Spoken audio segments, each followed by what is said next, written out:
I'm Ann Marshall, and today on Art, Archetype, and Ancient Wisdom, I am with Amy Dove. And wonderfully, the two of us are actually located in the same area of St. Augustine, Florida.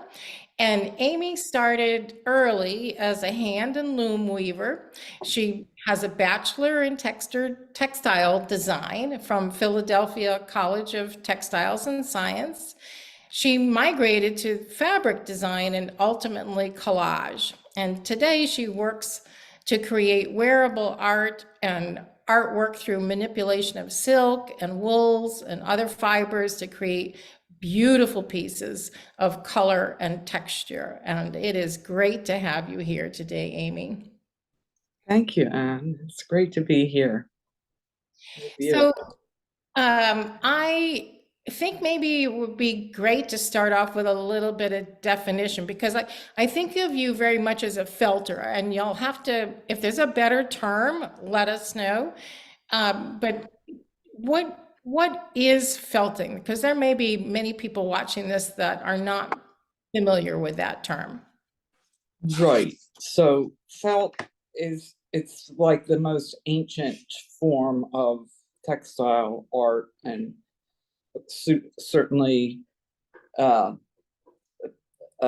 way back was made for functional items, like in the mid-Asia area, like Mongolia. There were yurts that were made. And this was way BC time. And what it is transforming. I'll give you the example of sheep wool. When wool comes off a sheep or a yak, it is usually in a pretty matted up way, and it needs to be carded and combed and to make like the fibers really straight. And so what one does is lays out these very fine wisps of wool, and no machines are involved. The way I do it and the way the ancients did it was it's all agitation and warm water. So basically it's wool fibers put down on angles to get that interlocking. And what happens is there are little scales on the ends of the, or actually throughout the fibers, and they merge, they meld together, they hook together when they are agitated. And it's fascinating. It's like magic happening before your eyes. So it's a lot of physical work, but it is great fun, and it leaves a lot of room for surface design. In fact, there's so much that you can do with felt in the felting process, and then afterward with adding textures and colors. Now, I would dye this to the color I want to use, but it's endless. It really is. It's quite fascinating. Would you dye that first before manipulating it? I would, but you can certainly dye the item after the fact. Yes, and both are done quite a bit. What happens is the fibers shrink down a lot. So when I have a fairly sizable piece, it's a huge layout. It takes a lot of space, and then my shrinkage is usually from 30 to 40%. So it becomes a very dense, durable, and soft, beautiful fabric, depending on the fibers you use. The merino sheep are make beautiful, fine items, or I can make them from that. One can. And you talked about, I think, the interlacing of fibers and manipulating it. That's with your hands, I believe. Yes. But then do you use water as well to help adhere those Uh, fibers? I do. Warm soapy water helps the scales on the fibers open up so that they can interlock together. Cool. And you talk on your website a lot about textuality. Can you describe that concept? Well, it's really just a play on words, and with textuality. Now, people today might think it has to do with typing, and of course that's a thing too, um but it's simply a play on words, and my husband came up with it, and he took out the domain name and thought that was me. So there's not much to that. Just as simple as that, right? Try to spell it to people. Your husband's contribution. Exactly. He had to get a word in. Exactly. Literally. He is a writer. That's perfect. Now, going back to my introduction of you and referring to you as felter, I mean, maybe that's really smaller than how you describe yourself as fiber artist, but felting is one of your mediums. I mean, just expound on that a little bit more, because I don't want to put you in a smaller box than you are. Oh, well, right. I've always worked with my hands. I remember as a child sitting with my mom and with her knitting and doing the cross stitch and bargello and things. And I've always been fascinated, or always wanted to feel it, always wanted to work with her, and she set me up that way. And so I started out knitting and weaving, and then I realized I should go to school for this, and so I did study those processes for industry, and it's also rounded out with chemistries and dyeing, and I'm just color and texture are my jam. So I really took to that, and I just work with my hands all the time, and the softer the better. But color is a big part of what motivates me, and absolutely nature. I've always loved being in the forest and trees, and I love studying trees and the tannins that they produce and come from the leaves, pigments essentially.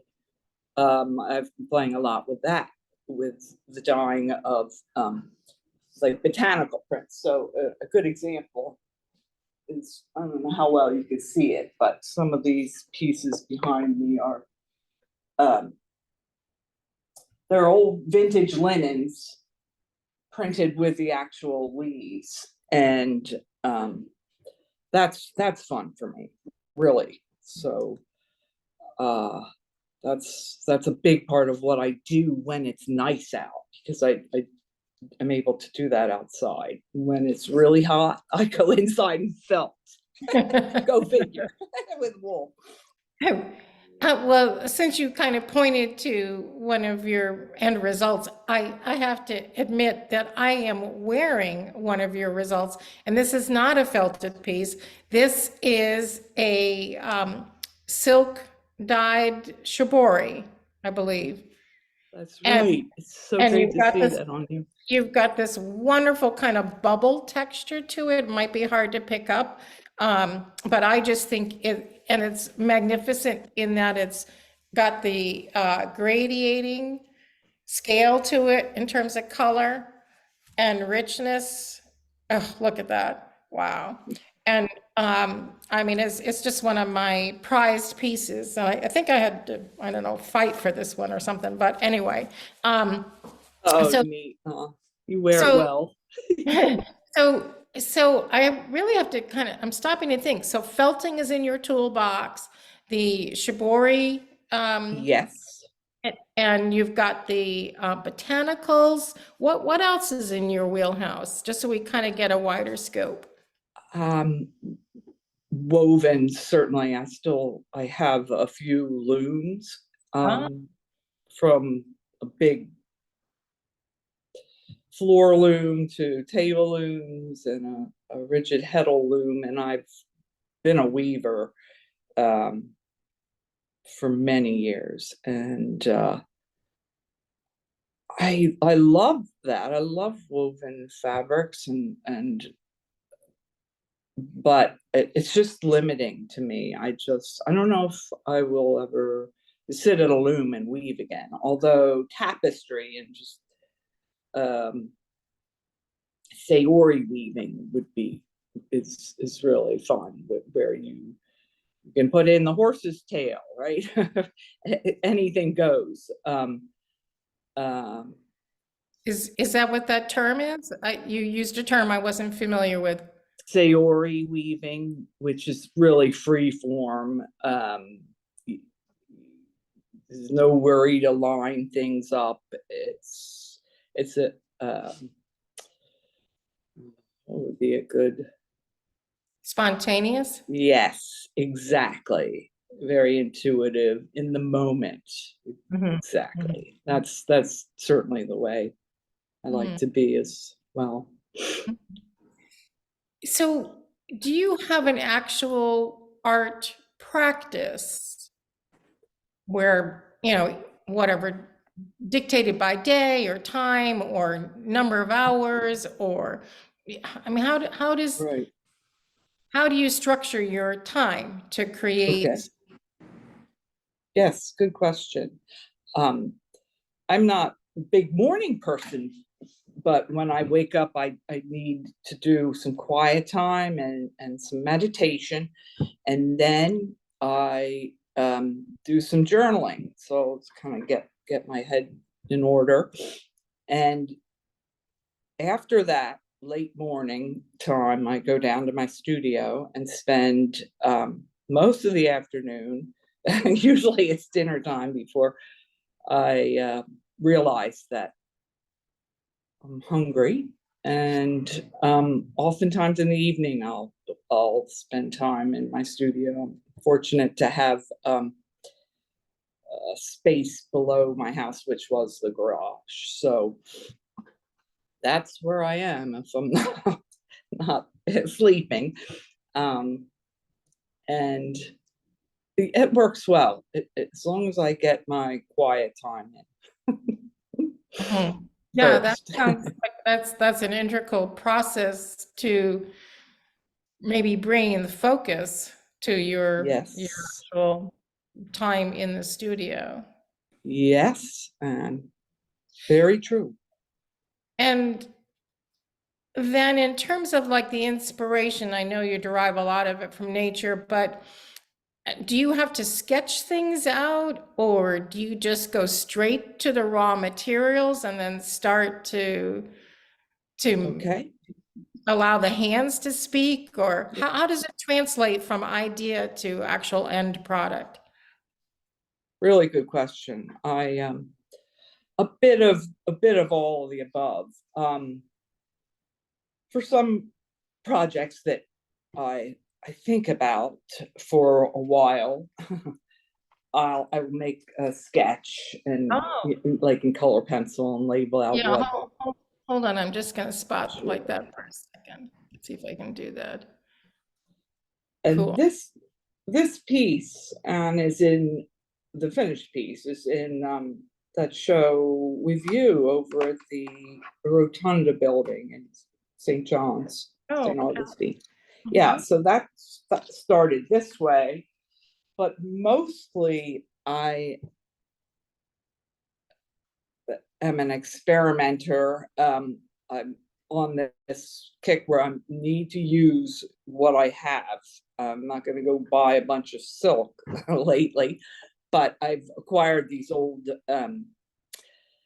vintage linens, which I absolutely love, and dyeing with the cellulose fibers like cotton and linen is very different from what I've mostly done with the protein fibers, which I dye a lot of silks and wools. So it's a whole nother learning curve to be dyeing on the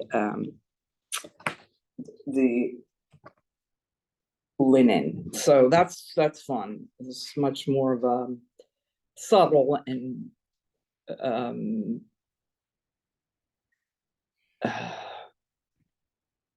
natural effect. Yeah. Did you say that you're not dyeing on silk these I days? am. I certainly am still with creating scarves and I use a lot of silk fibers on top of the wool because they work really well together as far as the silk will felt onto the wool. So in this case, the wool is the black and the silk is the white on top. Mhm. Now, is that one of your flutter scarves? It is indeed. This is a And flutter scarf. can you describe that and how did you come up with that? um, right. So I've collected and dyed a bunch of silks in my lifetime, and there's a certain hand that I look for that will felt well. So I just have always loved matching things up. So I've taken a bunch of silk pieces that I put together and create these flutter scarves. Now I can show you a layout of one if you would like. Oh, yeah. Okay. So But you're, they're fun. They're great for Florida because they're very lightweight and flowy and they're not binding. There are many ways to wear them. mhm. Hmm. Yeah, they have so much movement to them. So here's an Oh, example of yeah. some of my botanical prints on the bottom there as they're silk pieces with I also combine them with the commercial um, some commercial that fabrics that work well. They're all silks because they felt so well with the wool, and that's the beginning of a layout there. So the fiber down the middle, is that wool or is that Yes, silk? that's That's wool. okay. Yes, And then it looks like there's a blue wad and a rust color wad. Are those fibers they or are. They are silk fibers that I added to the top. okay. So you're kind of auditioning how this might go? Exactly. Okay. Exactly. That's why they're there. I was looking to see. I don't think I used that orange. I used more of a rust. But um, that piece actually sold before I could get decent pictures of the finished product. So that's okay. It happens. And so it's an example that in those flutter scarves particularly, there's numerous different assemblages of fabrics and fibers. Yes. Mhm. Yes. Cool. Wow, they are really beautiful. So we're going to make sure that people have access to the Etsy store and your website. So I definitely encourage people to click on them just to look at some of those because and the other items that you have because your works are just really so beautiful. Um, so Thank you. you you refer both to your work and yourself as being in process. And I was curious about that line and really kind of wondering, like, what's in the future for you? What do you have like in your head that we might anticipate? Wow. Right. Um, As if you're willing to share. Of course, yes. Right. So I, I'll bring this in because it's me. I love the Buddhist teachings, and I really adhere to, I really believe that it comes down to everything is impermanent and we're all interconnected, and change flux is just what it is. It's just life. And I really want to, okay, I do want to start some classes of this with botanical printing now, because we can do that now. And um I really want to develop, have people like develop a sense of space, with of place with our surroundings here. And it's funny, when I started doing the botanical printing, I thought, oh, I have to be up north, for all those types of trees and leaves, but not at all, not necessarily. Pecan trees all around here give gorgeous prints, as well as, of course, sweet gum and Cassoria, which is actually Australian pine. A lot of the invasive species actually give prints, so it's a good way to use those as well.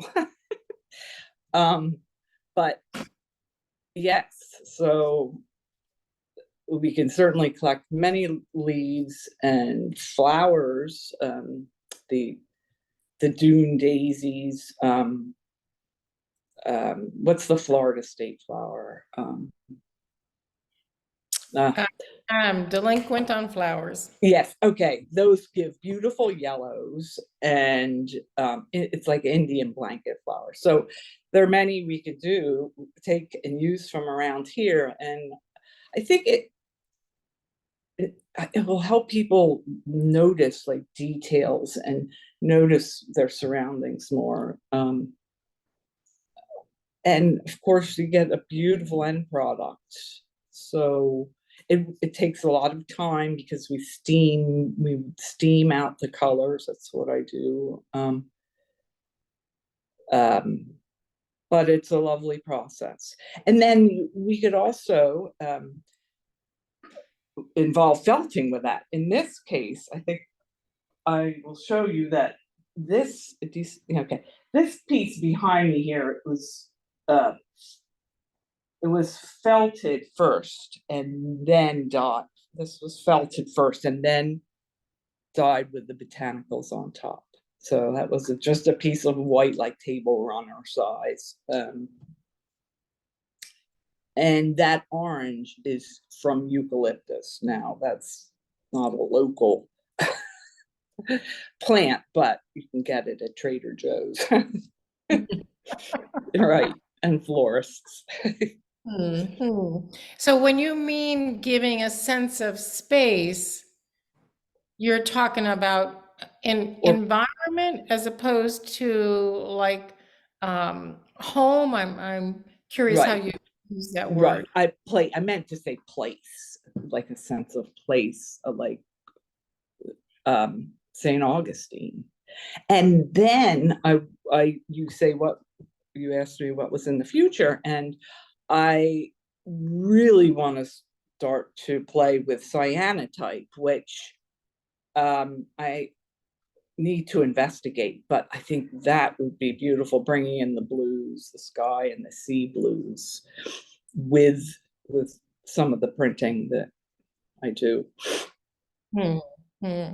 You have a wonderful sense of being able to merge different techniques. Oh, thank you. I do like to do that. So, of course, I'm always intrigued by archetypes and, some that I've been hearing from you. Certainly, the student sounds like Yes, something that's really important to you.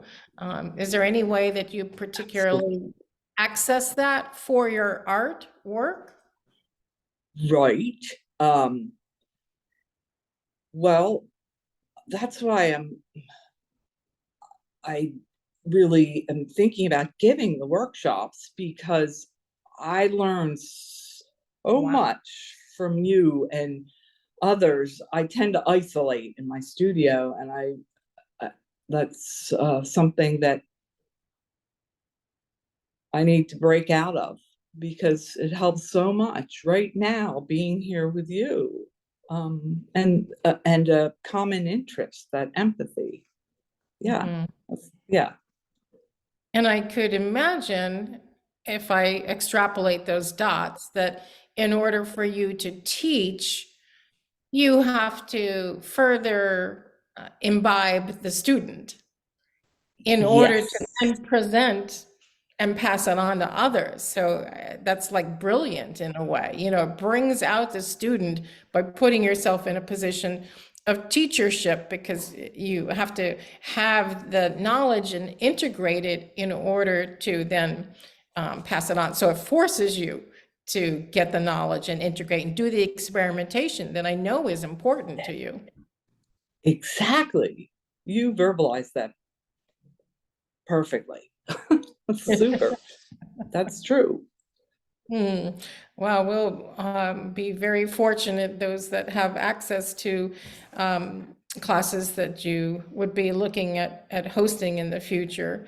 Now, I also admire the fact that you have such a strong foundational process that you bring to the practice of making art. And making art is very time consuming, but how do you also integrate the business side of it? Mm, not well, to tell you the truth. Yeah, really. Well, I mean, one thing, what hasn't been mentioned is that you're actually in a gallery setting right now, while we're having Right. this interview. So Yes. you are a member of a gallery here. So that Yes. shows, that you have a track record of selling and making the products available. Um, and I understand that it can be difficult, and that's why, anything that you've learned that you could share with others, I think would be Mm, very appreciated. yes. Yes. You're right. I am in a local cooperative type gallery. It's a lovely space, and um, it's slow. This most times of year here, up here on King Street where I am, are pretty slow, except of Christmas time and then those early months of the year where people are traveling here a lot more. Um, I always feel like we just need to be discovered because I think we have the nicest local artwork here in town, and it works well because we share in the working a day or two a month, and um um and some people sell really well. um yeah, but textiles are, it's tough. Fiber art's tough. But these pieces of mine are very durable. You can take a lint brush and go no problem. They are, and of course my scarves are washable and color fast. Hmm. But I think that's another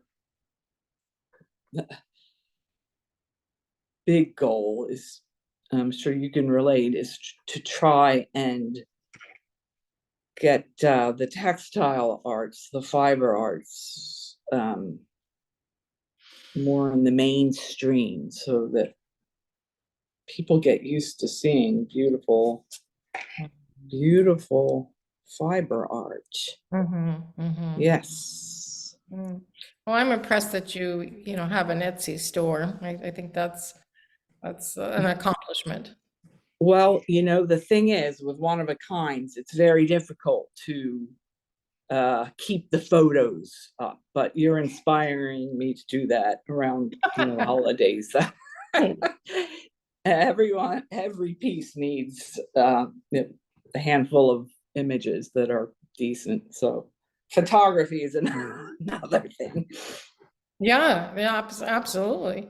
And we should also make sure that we mention the fact that you work by commission as well. So Yes, that's something definitely. that you could be contacted. We'll provide the resources for that to engage in a customized piece, Neat. for your palette, whether it be your wardrobe palette or your home environment palette, or even gift for somebody, for sure. Yeah. I love doing that. Yes, Oh, yes. awesome. Ugh, wow. Um, Is there, I know you probably gave some thought to our talk, and before we start to wrap up, is there something that you want to make sure that we include that's Um, important to you?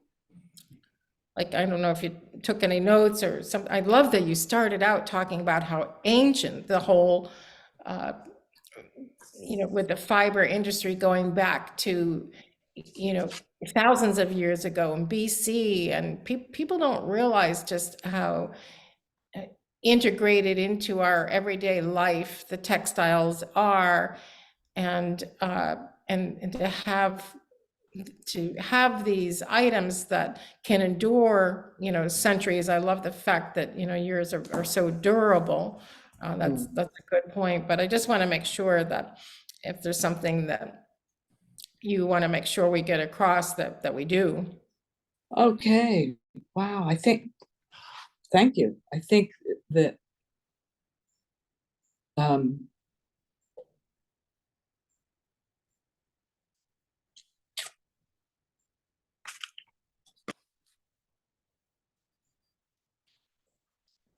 you've mentioned it all. I am interested in going in giving workshops. So if people are interested in that, um, can email me. I have at the gallery here, I have a sign up, which I have a few people on there, which is great.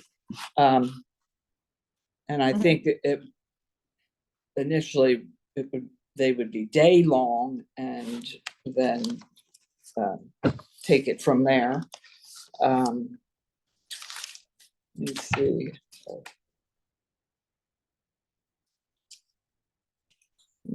I'm just I'm just so grateful that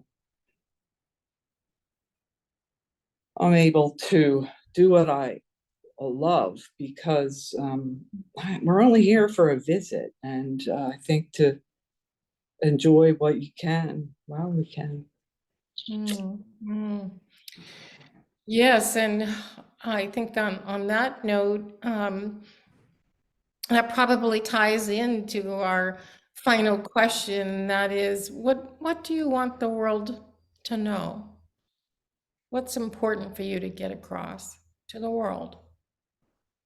Mhm. Really, just really how grateful I am for this breath, for this space, for my micro macro. It just starts here and now, and I'm just really happy to be with you, Anne, and thank you for all you've done to support me. Mm, mm. Well, it is our pleasure to be in your company today. Thank you so very much, Amy. Thank you, Anne, indeed.